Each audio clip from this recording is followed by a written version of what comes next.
بچوں میں پھیلنے والا ایک مرض ہے۔ بہت سے کیسز اس کے رپورٹ کیے جا رہے ہیں۔ اس کی ایک خطرناک بات یہ ہے، بچے کو متلی اور قے آنے لگتی ہے، ساتھ ہی اسے لوز موشن شروع ہو جاتے ہیں۔ دوسرے ہفتے کے آخر میں کھانسی اتنی شدید ہوتی ہے کہ اکثر بچے کا سانس رک جاتا ہے۔ کبھی بھی ہسپتالوں میں بلا وجہ لے کر نہ جائیں۔ ہمارے وہ مریض جو موت کے منہ میں ہے لیکن مرض سے اس کا انتقال نہیں ہوگا، کالی کھانسی، کیسے اسے شفا حاصل کی جائے طب نبوی کی روشنی میں۔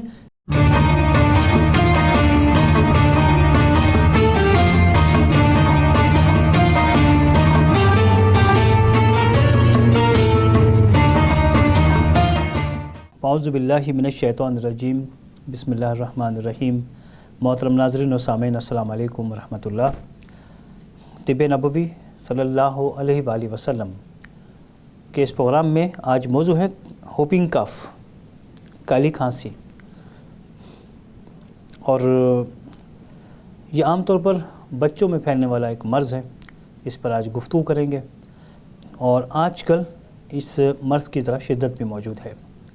بہت سے کیسز اس کے رپورٹ کیے جا رہے ہیں، اور اس کی ایک خطرناک بات یہ ہے کہ یہ ایک سے دوسرے کو لگ سکتا ہے۔ اس لیے ایک اسکول میں ایک بچے کو کالی کھانسی ہو تو وہ دوسرے بچوں کو لگ سکتی ہے، یعنی یہ ایک ڈراپلیٹ انفیکشن ہے، اور وائرس اور بیکٹیریا کے ذریعے پھیلنے والے امراض وہ ایک سے دوسرے کو زیادہ تر سانس کے ذریعے سے لگ جاتے ہیں۔ اب اس میں احتیاطیں کیا ہیں؟ پہلے تو یہ بات یہ کہ اس کی وجوہات کیا ہیں، پھر احتیاطیں اور طب نبوی کی ادویات سے اس کا علاج، اس پر گفتگو کرتے ہیں۔ اس کی علامات پہ بات کرتے ہیں کہ سب سے پہلے اس کے دراصل 3 مراحل ہوتے ہیں، اور بعض لوگ اسے 4 مراحل میں بیان کرتے ہیں۔ پہلا مرحلہ بچے کو ہلکا سا نزلہ ہوتا ہے، اس کے ساتھ بخار، پھر بخار کے ساتھ کھانسی جو کہ پہلے ہلکی ہوتی ہے، آہستہ آہستہ یہ تیز ہوتی جاتی ہے، اور یہ تقریباً 2 ہفتے کا یہ پہلا مرحلہ ہے۔ اس میں کھانسی آخر میں دوسرے ہفتے کے آخر میں کھانسی اتنی شدید ہوتی ہے کہ اکثر بچے کا سانس رک جاتا ہے یا سانس پلٹ جایا کرتا ہے۔ اس کے بعد دوسرا مرحلہ شروع ہوتا ہے، اور اس میں کھانسی کی شدت میں اتنا اضافہ ہوتا ہے کہ کئی مرتبہ بچہ سانس لیتے ہوئے اچانک رک جاتا ہے، اور سانس کبھی لیتا ہے اور کبھی وہ باہر نکلتا ہے۔ اس کے ساتھ ہی آنکھیں سرخ ہو جاتی ہیں، اور بچے کے گلے متورم ہو جاتے ہیں کیونکہ وہ اس کی کھانسی کی شدت کی وجہ سے۔ ساتھ ہی بخار میں تیزی آ جاتی ہے، 103 تک یہ بخار جا سکتا ہے۔ یہ وہ مرحلے ہیں کہ جب بچے کا علاج نہیں کیا جا رہا، یہ وہ جو کہ میڈیکل کی کتابوں میں ان مراحل کو لکھا گیا ہے جب بچہ علاج سے باہر ہے۔ اچھے مرحلے پہ، اس مرحلے پر اچھا علاج ان شدت سے یا ان کمپلیکیشن سے مریض کو بچا سکتا ہے۔ اسی طرح آگے جب دوسرا مرحلہ شروع ہوتا ہے تیسرے ہفتے کا، تو اس میں بچے کو متلی اور قے آنے لگتی ہے۔ جو کچھ بھی اس کو کھلایا جائے وہ اسے کچھ ہی دیر کے بعد باہر خارج کر دیتا ہے۔ چہرہ اس کا سرخ رہتا ہے، متورم رہتا ہے، اور اسی طرح اس کا جو بخار ہے وہ نہیں ٹوٹ پاتا، کیونکہ بخار اس وقت تک نہیں ختم ہوگا جب تک کہ وائرس پر کنٹرول نہ کیا جائے، بیکٹیریا پہ کنٹرول نہ کیا جائے۔ جب تک جراثیم کی شدت موجود ہے، بخار کی شدت بھی موجود رہتی ہے، اور اس کے ساتھ ہی پھر تندرستی کا ایک مرحلہ شروع ہوتا ہے، اور اس میں بچے کا سب سے پہلے بخار کم ہوتا ہے، اس کی کھانسی کی شدت کم تو ہو جاتی ہے لیکن بہرحال کھانسی جاری رہتی ہے۔ نزلہ زکام اس سارے مرحلے میں اپنے عروج پر رہتا ہے۔ بچے کو ایک تو بخار کی کیفیت پہ اس کے سر میں درد ہے، الٹیاں اس کو ہو رہی ہیں، ساتھ ہی اسے لوز موشن شروع ہو جاتے ہیں، ڈائریا شروع ہو جاتا ہے، اور بار بار سانس لینے میں دشواری بچے کو بے حال کر دیتی ہے۔ یہ ایسے بھی ہو سکتا ہے کہ کسی بچے کو خسرہ ہوا، اور چونکہ خسرے کی وجہ سے بچے کا نظام قوت مدافعت بہت کمزور ہو جاتا ہے۔ ایسے میں کوئی بھی وائرس جسم میں جا کر پھر سے تخریب کاری کر سکتا ہے۔ تو اس لیے خسرہ کے بچوں کو جو خسرہ سے شفایاب ہوئے ہوں، انہیں 2-3 ماہ تک کسی ایسے بچے کے قریب نہیں لایا جاتا جو کسی بھی وائرل ڈیزیز میں یا کسی بھی مرض میں مبتلا ہو۔ یا کسی بڑے کے قریب بھی نہیں لایا جاتا. اسی لیے یہ کہا جاتا ہے کہ بچوں کو کبھی بھی ہسپتالوں میں بلا وجہ لے کر نہ جائیں. بچہ اگر بیمار ہے تو اس کے لیے خطرے کی بات نہیں، کیونکہ وہ خود اس کے جسم کے اندر ایک جنگ جاری ہے. اس کا نظام مدافعت، اس کی فوج وہ جاگی ہوئی ہے. اس کے جسم میں جنگ فتح کرنے کے لیے جو بھی ضروری قدرت نے اجزاء جسم میں شامل کیے ہیں وہ عروج پر ہیں. لیکن یہ جو اکثر کوئی جیسے کہ میرے کلینک پر ایسا ہوتا ہے کہ ڈاکٹر صاحب کو دیکھنے کے لیے کئی بچے ساتھ آتے ہیں، تو اس میں کیا ہے کہ وہاں خطرناک امراض والے مریض موجود ہیں جنہیں وائرس ہے. اگر کسی بچے کا نظام قوت مدافعت کمزور ہوگا تو وہاں سے کوئی نہ کوئی خدا نخواستہ کوئی مرض لے سکتا ہے. اسی لیے بچوں کو اسکول جاتے وقت یہ اس بات کا خیال رکھا جاتا ہے کہ بچہ جب واپس آیا ہے تو اس کی علامات کیا ہیں، اس کو چیک کرنا چاہیے. کیونکہ اسکول میں بچے موجود ہیں. پاکستان کے اسکول کتنا ہی اچھا اسکول ہو، کیسے ہی بڑا اسکول ہو، ان کے یہاں اس بات کا کوئی انتظام موجود نہیں کہ بچوں کو میڈیکلی بھی چیک کرتے رہیں. ان کا میڈیکل چیک اپ جیسے کہ ہوتا ہے، ویکلی میڈیکل چیک اپ کا رواج ہے یورپ کے اسکولوں میں، آسٹریا، جرمنی وغیرہ کے. اور ماہانہ ایک ایسا چیک اپ ہوتا ہے جس میں بڑے ڈاکٹرز آ کے حصہ لیتے ہیں. چائلڈ اسپیشلسٹ بھی ہوتے ہیں اور دیگر امراض کے افراد کے ڈاکٹرز بھی آ کر حصہ لیتے ہیں. اس کی ایک بڑی نشانی یہ بھی ہوتی ہے کہ بچے کے ہونٹ نیلے پڑ جاتے ہیں. اور دوسری بات یہ کہ بچہ جب کھانستا ہے اس کھانسی میں یہ دراصل خشک کھانسی کہلاتی ہے.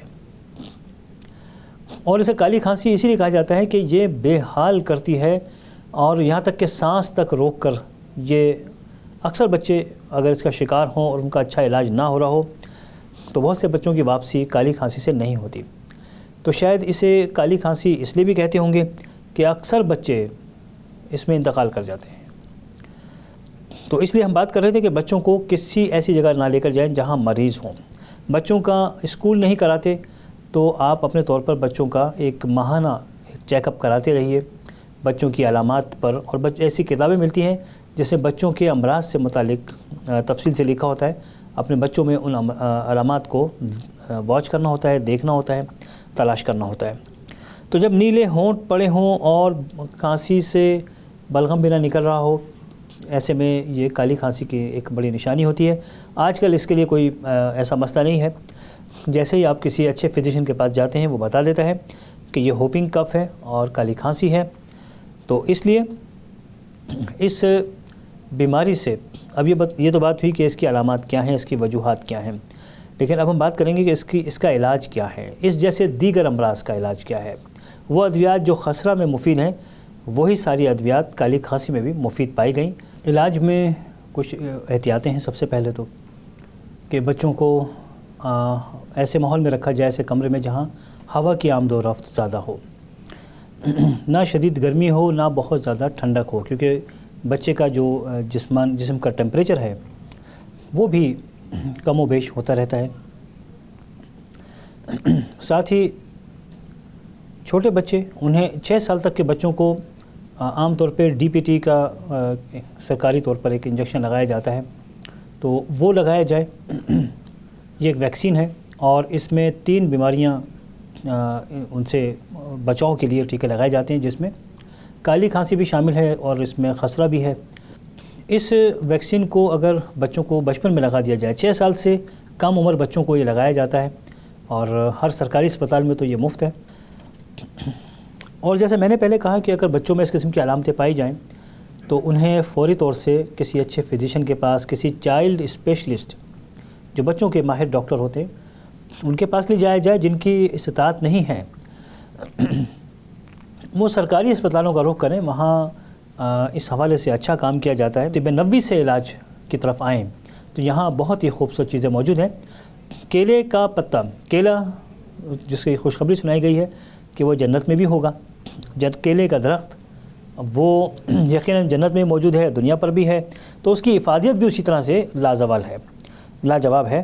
اور ایک پتہ کیلے کا پہلے اسے خشک کر لیا جائے، یعنی یہ پتے نکال لیے جائیں اس کے اور اسے خشک کر لیا جائے. خشک کرنے کا طریقہ یہ ہے کہ 2 اخباروں کے درمیان اسے رکھ دیا جائے تقریباً 4 سے 5 دن میں، اور اسے سائے دار جگہ پہ رکھا جائے. 4 سے 5 دن کے اندر وہ خشک ہو جاتا ہے. خشک ہونے کے بعد اسے توے پر جلا لیا جائے. توے پہ جلانے کے بعد اگر ایک مثال ہے کہ اگر اس کی راکھ 1 بڑا چمچہ بنی ہے تو اس میں 3 بڑے چمچے شہد ملا دیا جائے اور اچھی طرح سے مکس کیا جائے.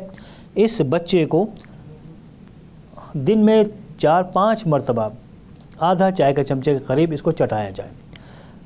تو عام طور پر یہ مرض جو کہ دیگر تمام ادویات سے تقریباً 20-21 دن میں ختم ہوتا ہے، اس چیز کی شمولیت سے اس میں چند دنوں میں ہی اس مرض سے بچے کو آرام آ جاتا ہے اور پھر آہستہ آہستہ یہ مرض ختم ہو جاتا ہے.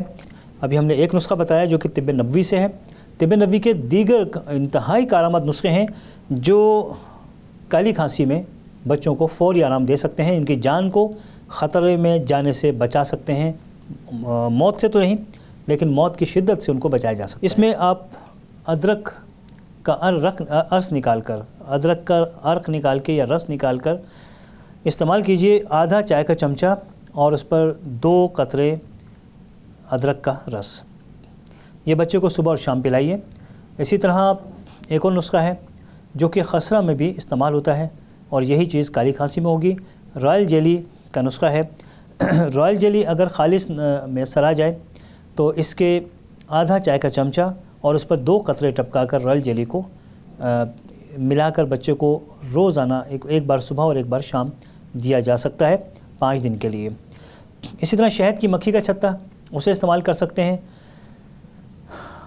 شہد کی مکھی کا چھتے کا وہ حصہ جس میں شہد ہوتا ہے اس کے نیچے کا حصہ وہ استعمال نہ کیا جائے، وہ دوسری جگہوں پر استعمال کیا جا سکتا ہے لیکن کھانے میں وہ استعمال ہوتا ہے. تو یہ آدھا انچ کا ٹکڑا کاٹ لیجئے اور یہ بڑوں کے لیے خوراک ہے لیکن بچوں کو اس کی نصف خوراک دیجئے صبح اور شام. اسی طرح کیلے والا نسخہ، کیلے کے پتے والا نسخہ، کیونکہ کیلے کے پتے میں وہ انزائمز پائے جاتے ہیں جو چیسٹ کو، سینے کو، اس کے سانس کو بحال رکھتے ہیں. یہی وجہ ہے کہ جیسے ہی کیلے کے پتے کو جلا کر دیا جاتا ہے بچے کا جو سانس پلٹنے والا معاملہ ہوتا ہے وہ کنٹرول میں آ جاتا ہے. تو ناظرین، رائل جیلی اور چھتا شہد کی مکھی کا، کیونکہ اس میں پروپولس نام کی ایک دوا ہوتی ہے، اگر خالص حالت میں پروپولس مل جائے جو کہ مختلف کمپنیاں چھتے سے حاصل کرتی ہیں اور اسپرٹ میں یا پھر کسی ایک خاص آئل ہے اس میں اسے شامل کر لیتی ہیں، تو انشاءاللہ یہ ایک ایسی نعمت ہے کہ اگر پاکستان میں یہ چیزیں آ جائیں، رائل جیلی وغیرہ، شہد کی مکھی کی اجزاء جیسے آنے شروع ہو گئے الحمدللہ، تو شاید ہمیں یہ عام ادویات کی ضرورت نہ رہے. ہمارے وہ مریض جو موت کے منہ میں ہیں وہ شاید ان کو موت تو آ جائے گی کیونکہ برحق ہے لیکن مرض سے اس کا انتقال نہیں ہوگا.